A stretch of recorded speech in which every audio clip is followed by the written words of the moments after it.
Tonight, imagine your world stripped of every comfort you know. No blanket, no heater, no supermarket waiting with food. Instead, you open your eyes to a cave. Icy winds howling through cracks in the stone. Your stomach empty for the second day in a row. Outside, snow buries the land for miles. The only way your family survives another night is if you face the impossible, hunting a beast far stronger, faster, and deadlier than you. This is not a movie. This was life for our ancestors, cavemen, forced to fight hunger and freezing winters with nothing but stone, fire, and each other. And if they failed, the tribe died. Before we step into their world, tell me in the comments, where are you watching from right now? Is it morning, afternoon, or midnight where you are? I'd love to know, because what you're about to hear will transport you thousands of years back to a winter so deadly. Survival itself was the greatest hunt of all. Look around you. The year is more than 20,000 years ago in the middle of the Ice Age. Winter is not just a season, it is a sentence. Snow stretches endlessly, white and silent, covering valleys and rivers you cannot even see anymore. The air is sharp, burning your lungs with every breath. Temperatures drop so low that even standing still feels like punishment. There are no houses here, no electricity, no cozy fire waiting unless you make it with your own hands.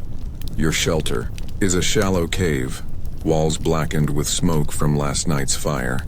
The fire is already dying, and with it the last bit of warmth. Children curl close to their mothers, their bodies wrapped in animal skins, but even that is barely enough.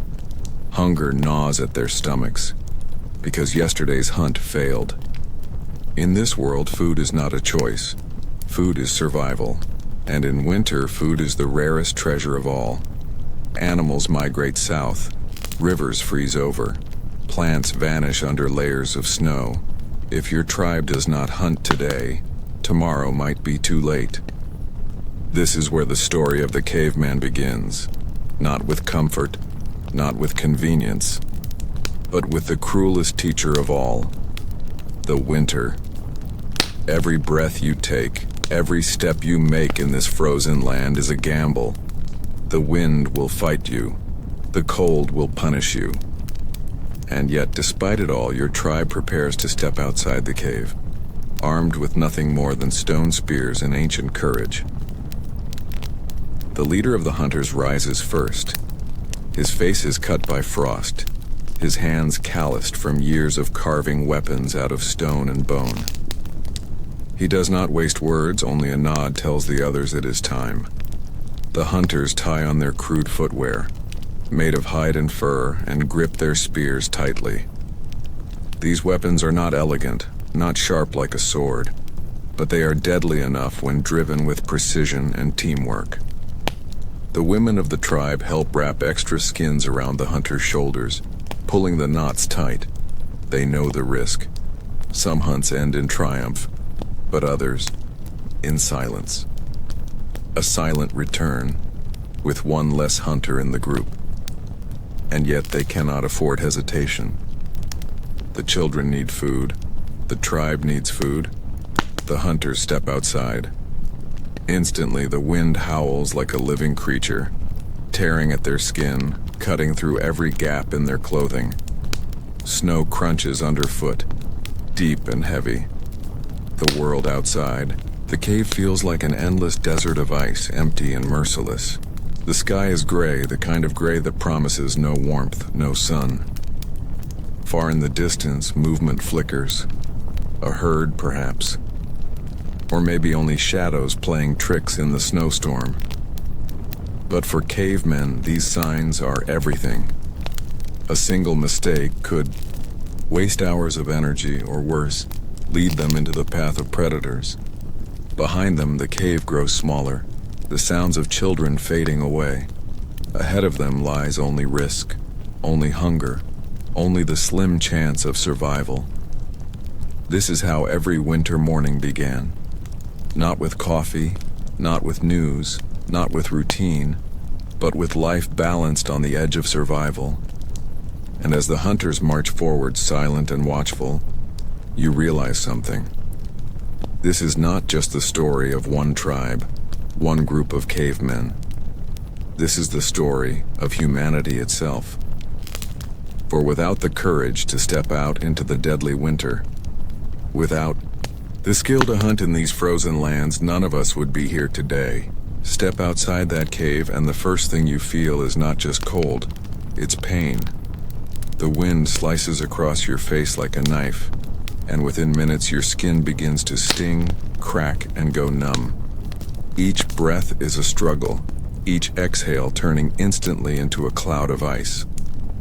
You look down, and the snow doesn't end at your ankles or your knees. It swallows your legs almost to the waist. This is not the winter you know today.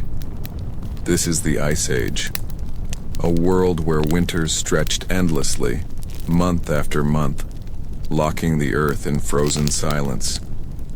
The land is stripped bare, no green trees, no rivers flowing. The forests are skeletons, their branches heavy with snow, groaning under the weight. The ground itself is hidden under a blanket of white so deep it erases every trail, every path. Without knowledge, without experience, you are lost within moments. And yet hidden in this frozen desert, life still stirs.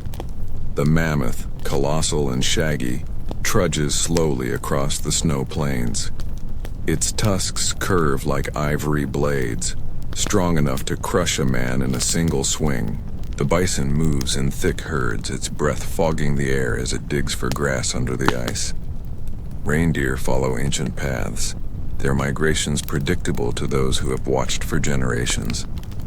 But prey is not the only life out here. Wolves stalk the edges of the forest, their yellow eyes watching every movement. They are hungry too, and hunger makes them bold. A pack will test you, shadow you, waiting for the moment your guard falls. The saber-toothed cat, silent and deadly, prowls in the deeper shadows. One mistake, one careless step, and you are no longer the hunter, you are the hunted. The greatest threat, though, is not animal, but nature itself. The cold does not forgive. If the fire dies before nightfall, frost will creep into your bones and steal your life before morning. If you walk too far in the snow without food, exhaustion will claim you before you ever see your cave again. The Ice Age gave no second chances. Imagine your daily reality. Waking with an empty stomach, stepping outside to a world that wants you gone, searching for creatures far larger and stronger than you, while knowing predators are watching from the shadows. But despite this cruelty, humans endured. Why? Because they learned. Generations passed down survival knowledge like treasure. Which trees hold dry bark for fire? Which rivers still flow under thin ice? How to spot the faintest track in fresh snow? A cracked twig, a faint trail of breath in the air, This was not instinct alone. It was observation, patience, memory.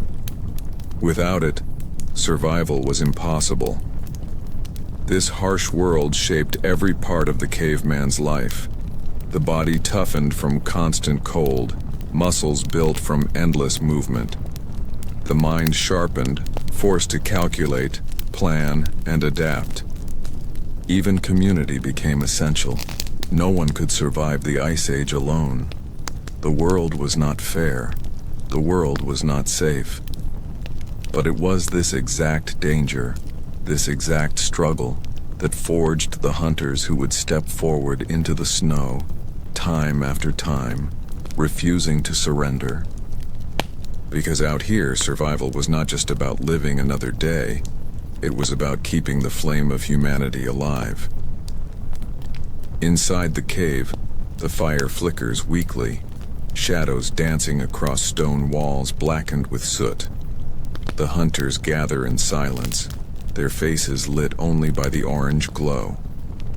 No one speaks loudly. In a world this dangerous, words are precious and noise is a luxury you cannot afford. The first step of preparation is simple. Clothing. Animal skins, stitched with bone needles and sinew, are pulled tighter. Every hunter wears layers of hides, thick furs from wolves, deer, and bison. The smell of smoke clings to them, a reminder of nights spent drying skins by the fire. Even so, cold seeps through every gap. Fingers stiffen, toes ache, noses burn. But this clothing is the only barrier between life and frostbite. Next comes the weapons. Spears, long and heavy, tipped with stone blades sharpened carefully by hours of work. The edges are rough compared to modern steel, but in skilled hands, they pierce thick hides. Some hunters carry atlatls, throwing sticks that give extra force to their spears. Others ready heavy clubs, simple but devastating when aimed at the skull of a trapped animal. Bows and arrows exist too, though primitive, their range limited. Every weapon is more than a tool. It is a lifeline. A broken spear could mean death, not only for the hunter, but for the family waiting in the cave. That's why hunters prepare spares. Extra shafts, extra stone heads wrapped tightly in leather. Cavemen could not risk stepping into the deadly white world without backup, but hunting is not only about tools, it is about planning. The leader of the group, often the oldest or the most experienced, knows the land like the lines on his palm. He remembers migration routes, watering holes, and valleys where animals are forced to pass. Before stepping out, he draws shapes in the dirt, lines and circles, a map etched with memory. His hunters lean close, studying the marks. Some will drive the animals, others will wait in ambush. Every position matters. One wrong move, and the hunt collapses. And then, there is mindset. Hunting in winter is not just about strength. It is about courage, patience, and unity. The hunters know what waits outside. Freezing winds, charging beasts, predators watching from the shadows. They cannot afford fear, but they cannot afford recklessness either. The balance between caution and bravery is thin, and every man in the group knows it. Before they leave, there is often a ritual. Some tribes whisper to the spirits of the animals, asking permission to take life for survival. Others press painted hands against cave walls, marking their hunt with red ochre symbols, signs of protection, memory, or hope. Fire crackles and the smoke rises toward the ceiling, carrying with it the silent prayers of the hunters. The tribe watches as the hunters stand. Mothers adjust the furs around their children, holding them tighter, eyes fixed on the departing men. Elders sit by the fire, silent, their thoughts heavy with both fear and faith. Everyone knows the risk.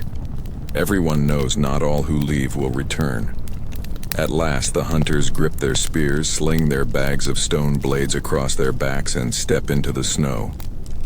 The cold bites instantly, but they do not flinch. Their footprints press deep into the frozen ground, each one a reminder that survival begins not with food, but with the courage to seek it. The hunt has begun. The hunters step out into the snow, their breath rising in white clouds, spears gripped tightly in their hands. The world is silent except for the crunch of their footsteps. Out here, silence is not emptiness. It is information. Every sound, every mark in the snow tells a story, if you know how to read it. Tracking begins with the eyes. A trained hunter sees more in a single glance than an outsider could in a lifetime. A faint depression in the snow might be the footprint of a reindeer. A broken branch, stripped of bark, could mark where a mammoth passed. Even the way snow is scattered reveals the direction and speed of the animal that left it behind. But tracking is not only about sight. It is also about listening. The forest whispers constantly. Creaking trees, distant cracks of ice, the call of a raven circling above. To cavemen, these sounds were signals. A sudden silence in the birds meant predators nearby. A distant thud in the snow could mean the slow march of bison. Every sound mattered. Then comes the nose. Hunters learned to smell the musk of animals carried on the wind. The faint scent of urine or dung, warmed briefly before freezing again, could reveal both the species and the freshness of the trail. To us today, the air is just cold. To them, it was filled with clues. Tracking also demanded memory. Generations of hunters passed down knowledge of migration routes. They knew which valleys the reindeer crossed in winter, which rivers the bison followed, and where mammoths dug through snow to reach hidden grass. This knowledge wasn't written in books. It was carved into the minds of those who survived long enough to teach the next generation.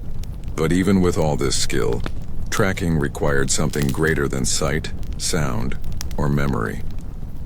It required patience. Sometimes the hunters would follow a trail for hours, moving slowly, carefully, conserving energy. Snow makes every step heavier, every breath harder, but rushing was dangerous. A startled herd could scatter in seconds, vanishing into the distance. A mammoth, if approached carelessly, could turn and crush the hunters where they stood. So they waited. They crouched low, hands pressed into the snow, studying the faintest marks. They paused when the wind shifted, making sure their scent did not carry forward. They moved as shadows, blending with the white world around them. The leader gestures silently, pointing to the ground. Fresh tracks, round, deep, wide. A mammoth herd passed not long ago. The hunters kneel, running their hands along the impressions, measuring depth, noting how the snow has settled. These tracks are less than a day old. The hunt is close. They press forward, following the trail through the forest. Broken saplings lean in the direction of the herd's movement. Snow churned into mounds tells of great weight dragging through. Each sign is like a sentence written in nature's own language. The hunters read fluently. Hours pass. Hunger gnaws at their stomachs, cold creeps into their fingers, but they do not stop. Survival demands focus. Finally, from the ridge above the valley, they see them. Giants moving slowly across the white plain. Mammoths. Their breath rises in thick clouds, their tusks gleaming pale against the gray sky. Around them, smaller creatures scurry. Wolves trailing the herd, waiting for weakness. The hunters crouch low, their eyes fix on the herd. The planning is not over, but the hardest part of the hunt has begun. Not finding the prey, but deciding how to strike. Because out here, one mistake does not mean missing dinner. One mistake means death. The herd is in sight. Great shadows move slowly across the frozen valley. Massive mammoths pressing their way through the snow. For the hunters, this is both opportunity and danger. A single mammoth could feed the tribe for weeks, its meat, fat, and bones used in countless ways. But one wrong move, one mistake, and the hunters could be crushed under tons of charging muscle.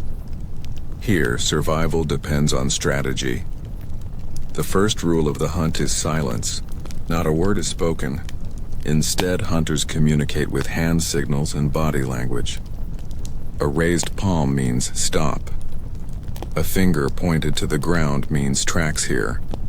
A nod of the head directs the group toward a path. Words are dangerous. They echo, they warn the prey. Silence keeps the hunters invisible. Next comes positioning. The hunters spread out in a wide arc, circling the herd from multiple sides. No one moves in straight lines. Instead, they use the land. Ridges, snowbanks, clusters of trees to hide their movements. Every hunter knows his role. Some are drivers tasked with spooking the animals and steering them. Others are blockers waiting at choke points to strike. And the strongest warriors are the finishers, armed with the heaviest spears, ready to deliver the final blow. The goal is never to attack the entire herd. That would be suicide. Instead, the hunters look for the weak link. A younger mammoth that lags behind, or an older one moving slower than the rest. Predators, whether wolves or humans, always focus on weakness. Nature itself teaches this rule. Survival goes to those who waste the least energy. Once the target is chosen, the hunters close in. Drivers move first, stepping into the open and making noise. Shouts, stone clacks, even waving torches if they carried fire. The herd reacts instantly. trumpeting and shifting into motion. Snow sprays as dozens of massive bodies move together. But in the chaos, one animal stumbles slightly, lagging just enough. That is the one. Now the blockers move, cutting off its escape route, steering it toward uneven ground where it cannot run as easily. Spears flash in the hunter's hands, raised but not yet thrown. Timing is everything.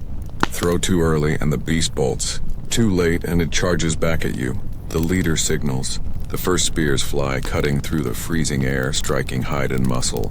The mammoth bellows, a sound that shakes the valley, and the ground itself seems to tremble under its rage. But the hunters do not break. This is the moment they've trained for their entire lives. Some rush forward, striking with close-range thrusts. Others fall back, circling, waiting for their chance. Each hunter plays his role, not for glory but for survival of the tribe. No one acts alone, still the danger is immense. A single sweep of the mammoth's tusk could shatter bone. A charge could crush half the hunting party. Fear is real, but so is hunger, and hunger is stronger. The hunters push forward in rhythm, wave after wave, like wolves testing a giant. Wounds accumulate on the beast. Its strength is legendary, but even legends tire. Blood marks the snow steaming in the cold. The hunters' breaths come faster, but they do not stop. This is a battle of endurance, and endurance is something humans have mastered. Finally, the mammoth slows. Its cries weaken. With one last coordinated strike, the finishers drive their spears deep into its side. The beast staggers, sways, and with a thunderous crash collapses into the snow. Silence follows. No one cheers, not yet. They stand, chests heaving, staring at the fallen giant. Victory is never guaranteed. Death was close, too close, but today survival is theirs. The tribe will eat, the fire will burn, and for one more night, against the impossible winter, humanity endures. When people imagine cavemen hunting, they often think of strength alone, the raw power of men facing giant beasts. But strength was never enough. What truly gave humans the edge was not muscle, but mind. Out in the frozen world of the Ice Age, every tool was born from necessity.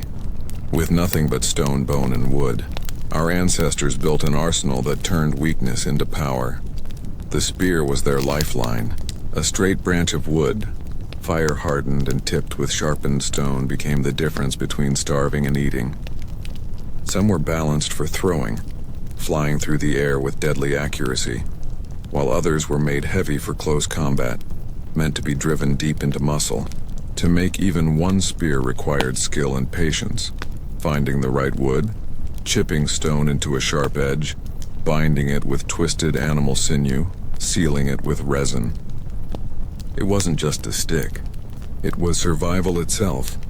But humans were never satisfied with limits. They learned to extend their reach by creating the atlatl, a simple yet genius invention that worked like a lever to launch spears farther and harder than a human arm could alone. With it, hunters could strike from a safe distance, hitting prey that once seemed beyond their grasp.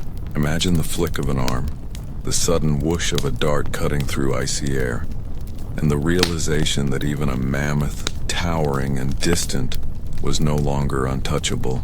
Of course, weapons were only part of the story. After the kill came the work of survival. Flint blades, sharper than steel, sliced through hide and muscle. Scrapers peeled fat and flesh from skins, preparing them for clothing or shelter. Bones became needles, awls, even hooks. Nothing was wasted. Every part of the animal was transformed by human hands into tools of endurance. And then there was fire. Not a weapon, but the most powerful tool of all. Fire-hardened wooden points, cooked meat, lit the darkness and kept predators away. Starting it was never easy. Flint struck against pyrite, sparks teased into flame with dried grass and bark. But once it caught, it meant more than warmth. It meant triumph over nature itself. Around fire, families huddled close, eating, laughing, surviving one more day in a world that tried to kill them. Clothing and shelter, too, were tools. Hide scraped clean, stitched with bone needles, became coats and boots. Layer upon layer of fur wrapped fragile human skin and armor against the bitter cold. Caves, once simple holes in the earth, were transformed with fire and stone into living spaces. Wooden frames draped with skins created walls within walls, trapping precious heat inside. Inventions turned bare survival into a chance at life. What all of this proved was clear. A mammoth was stronger, a bear was fiercer, a wolf was faster.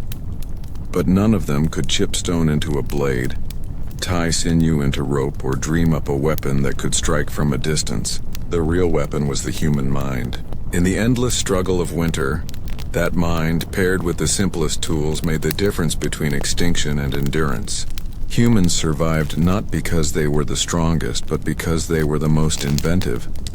The tools gave them power, but the Ice Age world was still merciless. Every time hunters stepped out of their caves, they entered a battlefield. They were not alone in the hunt. Wolves prowled the forests, their yellow eyes glinting in the dark, following the same herds that humans relied on. Saber-toothed cats, massive and silent, could leap from the shadows without warning, their curved fangs capable of tearing through flesh in a heartbeat. Even the cave bear, heavier than any man could imagine, ruled the mountains and valleys, ready to crush anything that threatened its ground. For the cavemen, danger came from every side. The cold itself was a predator, creeping into bones, draining strength with every frozen breath.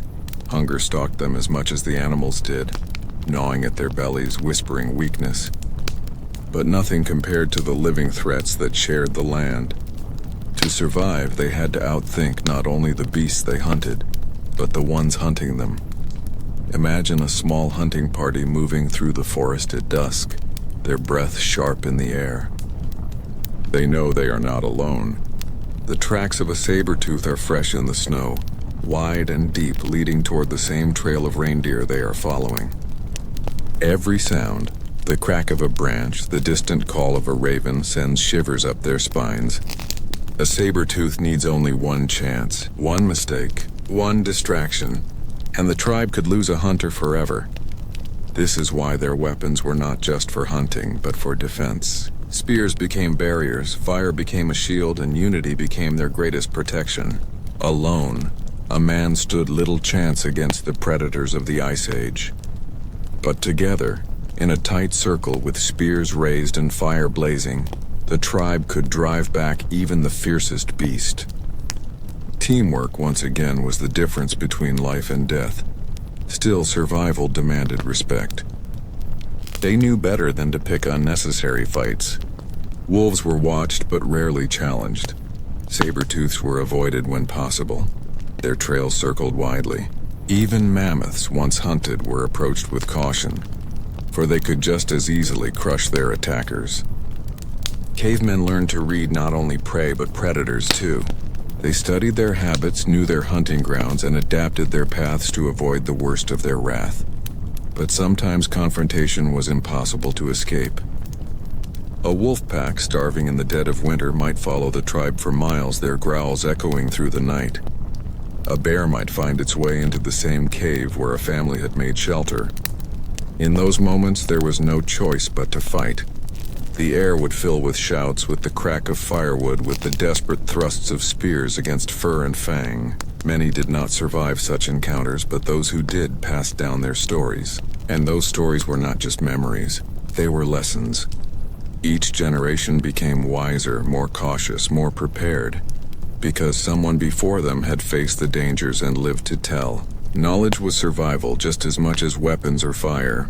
The land itself became a teacher, and every predator an instructor in the art of endurance. And so the tribe moved forward, never free from danger, but always learning, always adapting.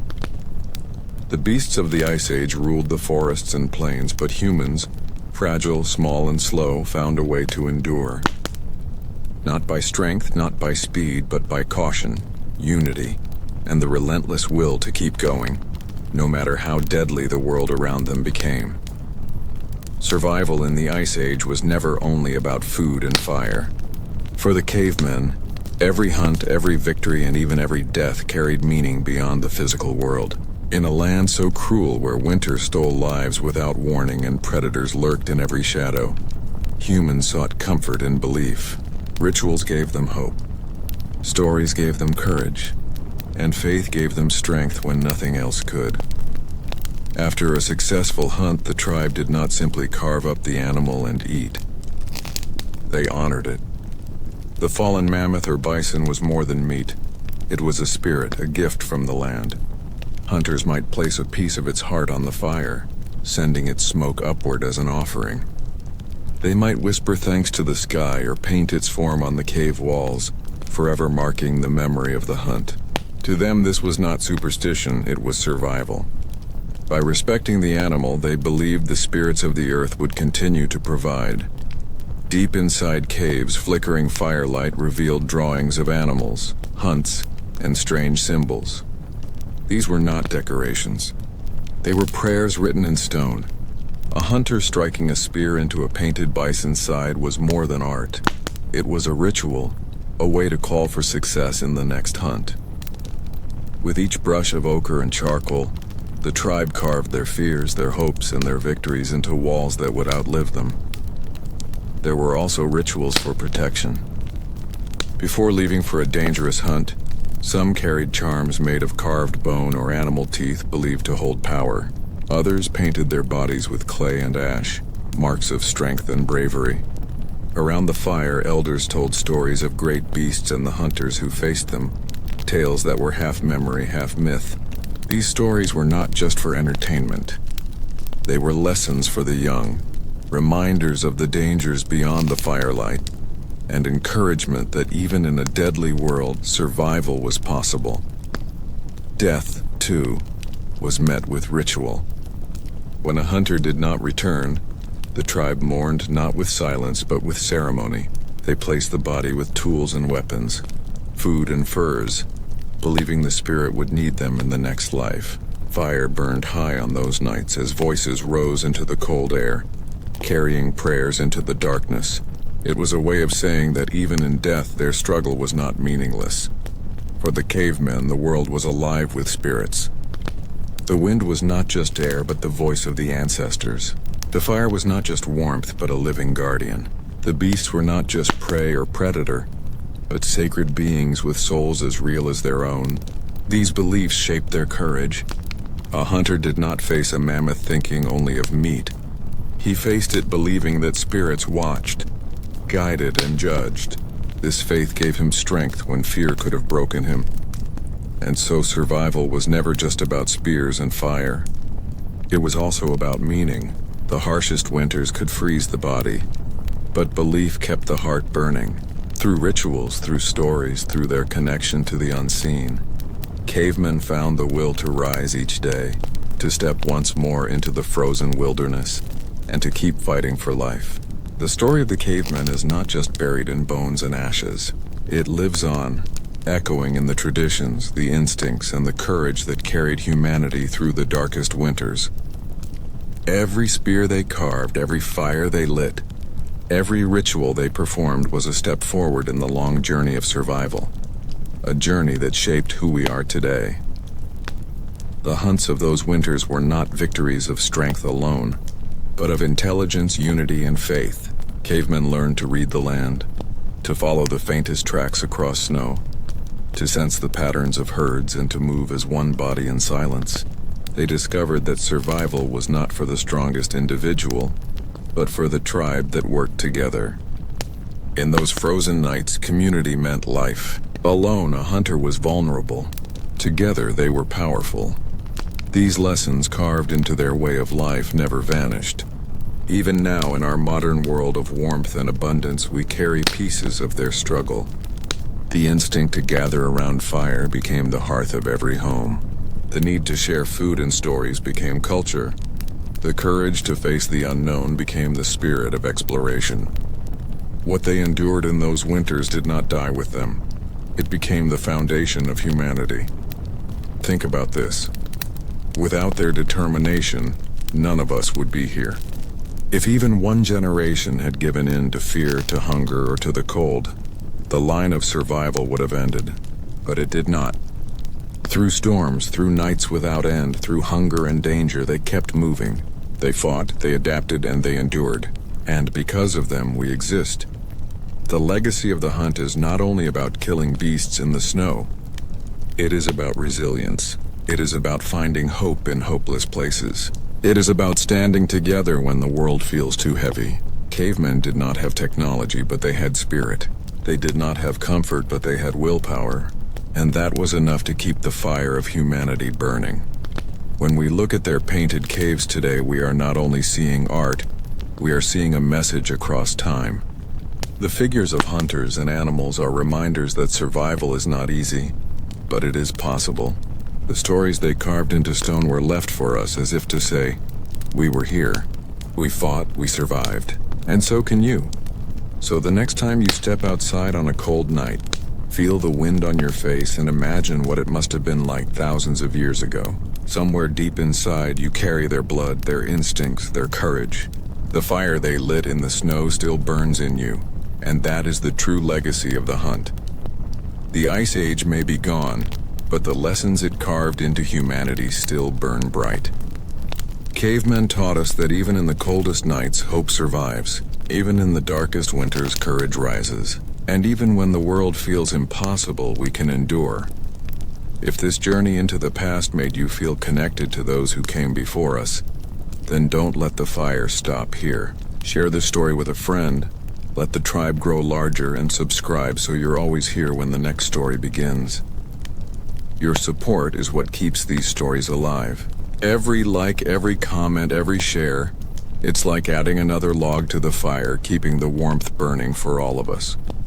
So join me again next time as we step into another forgotten chapter of history.